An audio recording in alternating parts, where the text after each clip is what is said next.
If you've got questions about infinite banking, let's get you some answers.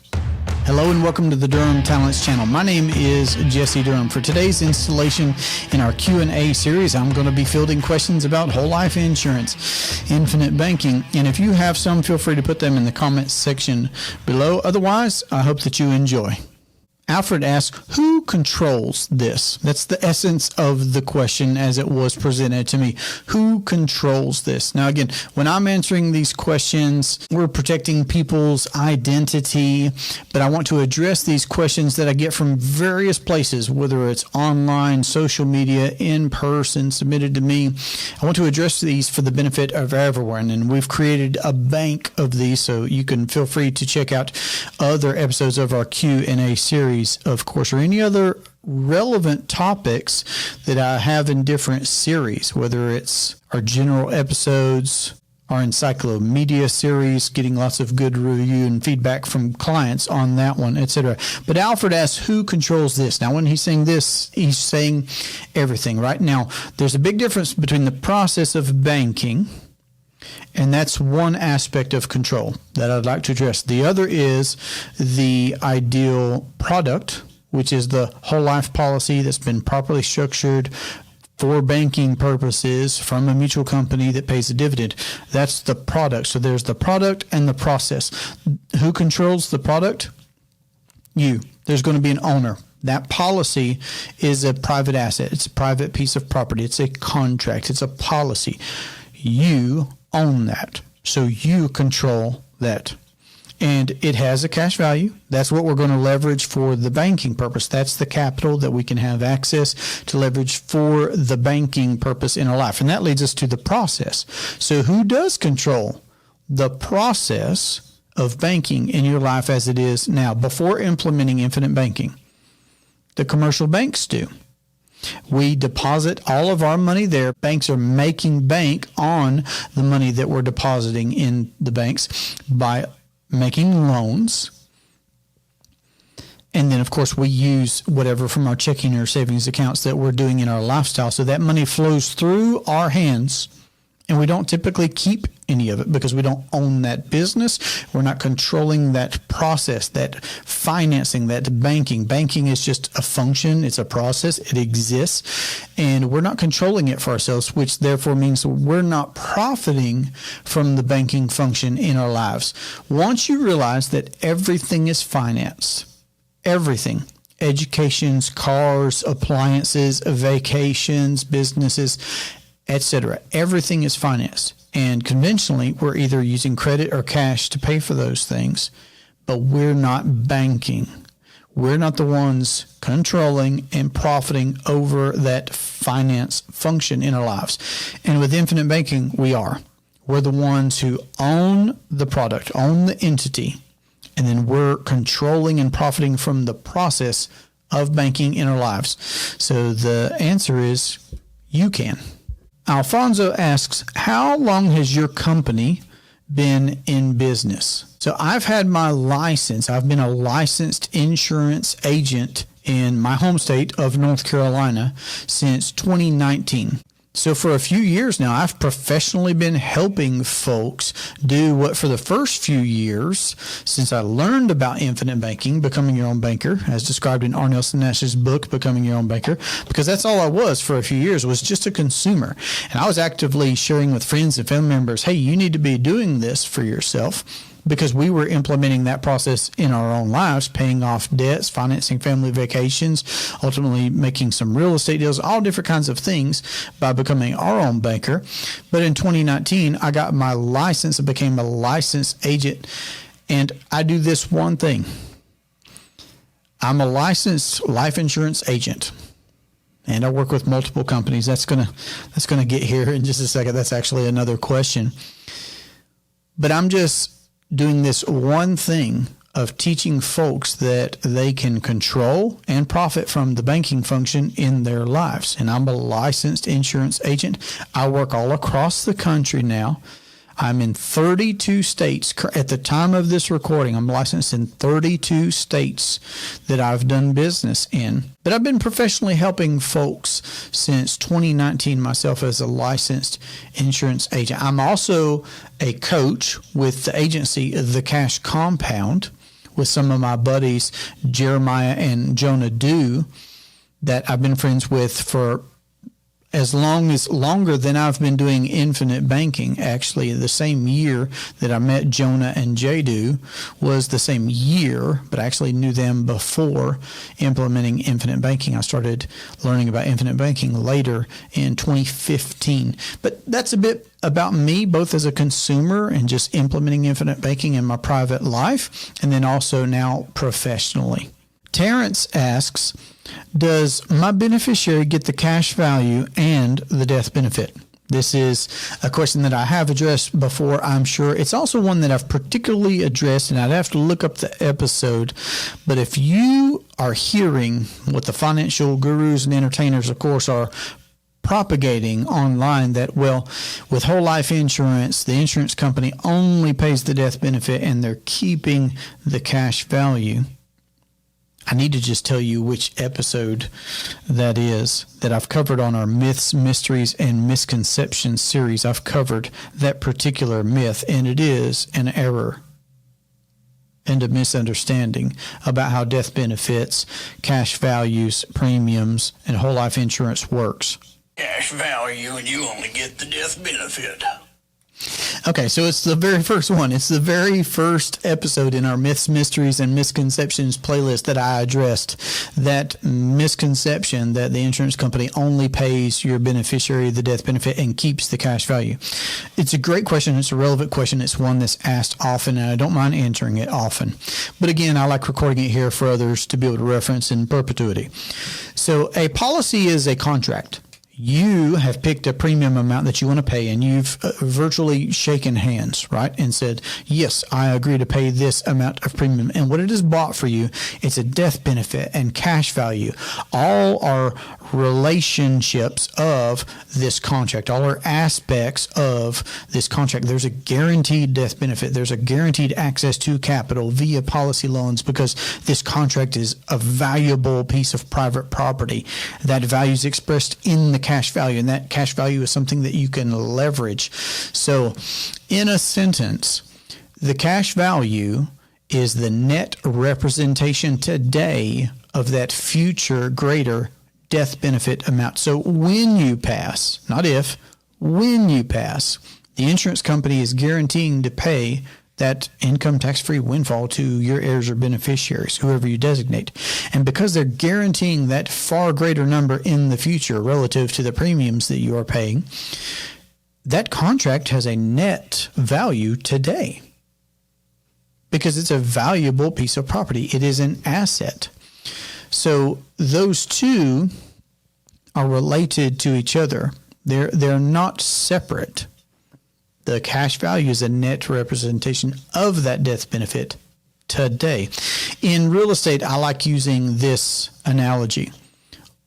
Consider owning a home. You're making mortgage payments. You're paying down on the mortgage, which means that you're creating equity in the home.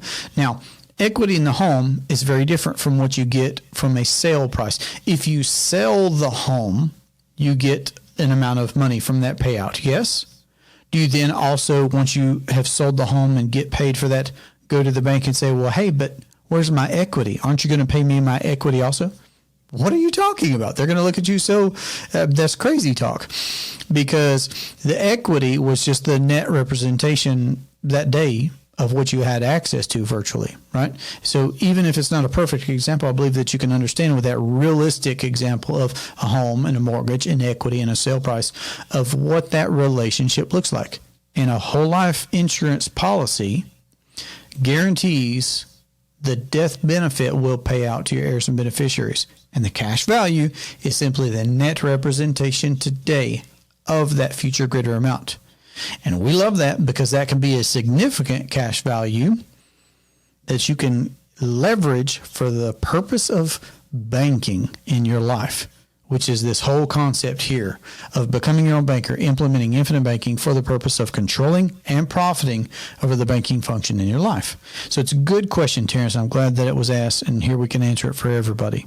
Lamont asks, what's the best way I can get a return?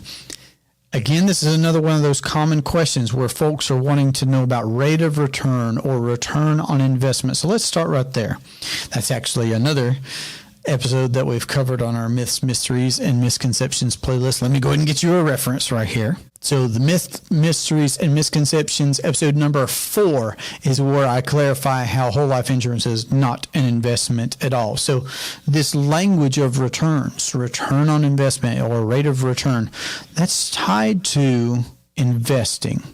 And there's a big distinction to be made between investing and savings. A whole life insurance policy is the ideal place to save money, to store capital, to be able to grow it, compound it. It's an asset. It grows and it compounds and you can earn a dividend. So I'm not saying that there's not growth. There is growth. And there's guaranteed contractual growth in a properly structured whole life policy from a mutual company that also pays a dividend. So you also stand to earn a dividend as well when that company is profitable. And all the companies that I own policies with and that I would write policies with have paid dividends for at least 100 consecutive years. So very likely that you could also experience a dividend. But all that to say, growth is not necessarily the same thing as returns from an investment. Savings is over here. Investing also includes risk. So when someone asks me, and I know it's an early question, but it's okay to answer early questions. When people ask me, like Lamont does, what's the best way I can get a return? Most times when somebody's asking that question, they're still thinking about investments. A whole life policy is not an investment. It is a guaranteed asset. You can leverage that guaranteed asset for investments that you want to make. Now, if I can address that question next, I'm going to answer that question by asking a question typically. I'm going to say, what are you knowledgeable in?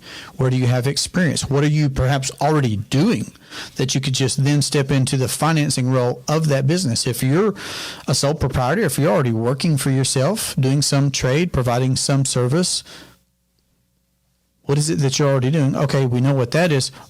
What if you were in the business of financing that business because the bank is making a great living, like Nelson would say, off of your business? What if you were in the business of financing your business and you enjoyed the profitability of the banking of your business? I think that's a great place for you to see a return, is you're already in that world. Now get in the business of financing that business and you've exponentially increased your profitability.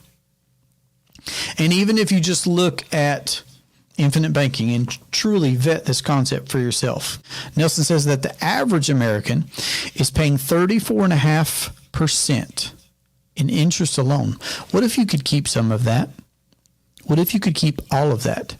I mean, how much of a percentage do you need to make? I mean, if you even compare that with the touted 12% that you could be getting with the S&P 500, et cetera, that pales in comparison with the average American bleeding out 34.5% of every dollar in interest. If you start keeping that, what an incredible return that you could experience by simply becoming your own banker.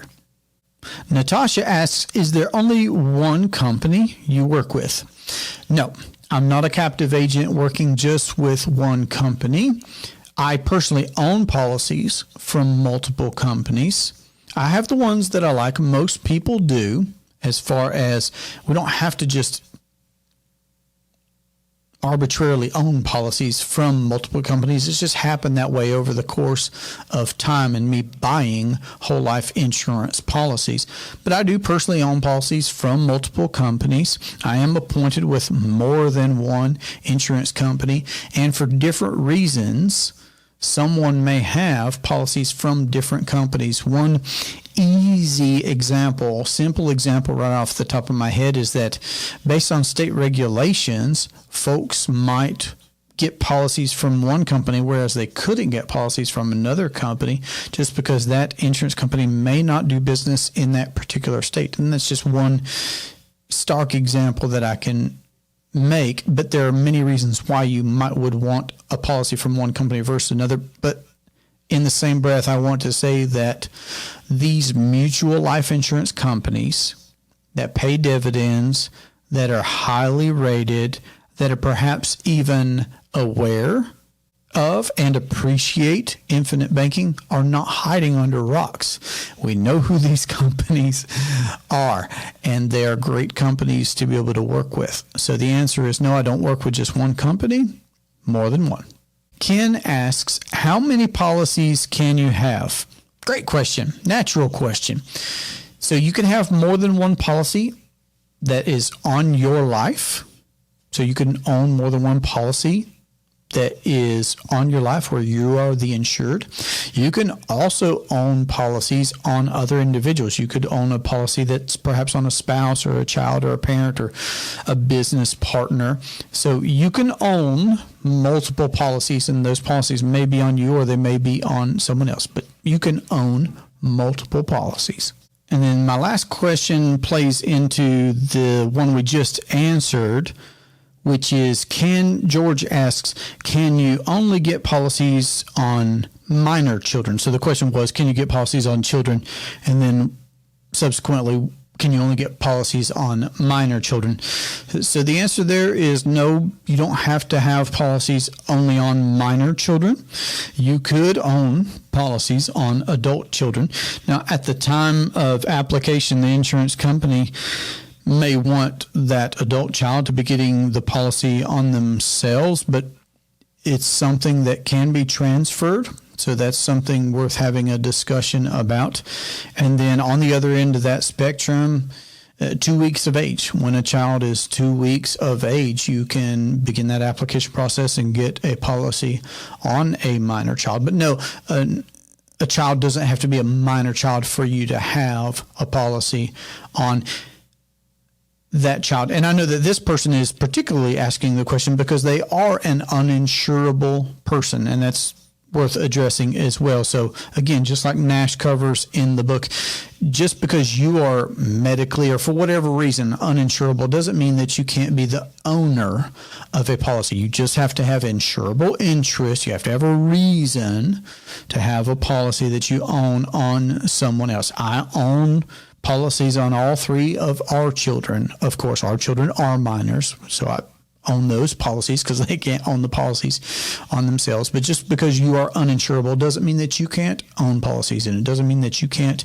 implement infinite banking for yourself. So I hope that these questions have been helpful for you to hear and the answers to them. If you have a question, feel free to put that in the comment section below, and I myself will answer that for you. Otherwise, if you'd like to have a conversation about how to implement infinite banking into your household or your business or your investing, then you could reach me for a free consultation call at durhamtalents.com. And I would encourage you to live and leave a lasting legacy. This has been a great pleasure for me. I hope you have a great day. Take care. Banks are making. So for a few, Nelson says that the average American